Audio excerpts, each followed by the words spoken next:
Отан қорғаушылар күніне және жерлесіміз халық қаһарманы Талғат Бигелдиннің 100 жылдығына арналған салтанатты іс-шараны ашық деп жариялаймын.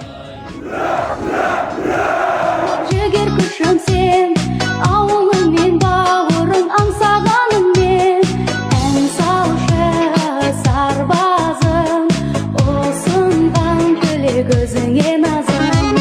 Ай, ай, қара көзім ай, тоңған сезім ай, жандырады ай, ай, айтқан сөзім ай.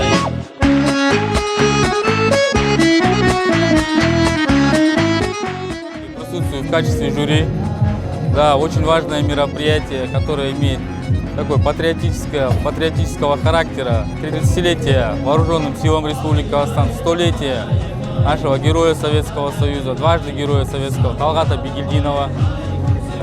Команды, 30 команд, 30 колледжей подготовились очень хорошо, видно их слаженность, видно то, что ребята, девушки подошли к этому вопросу серьезно, форма одежды, несмотря ни на что.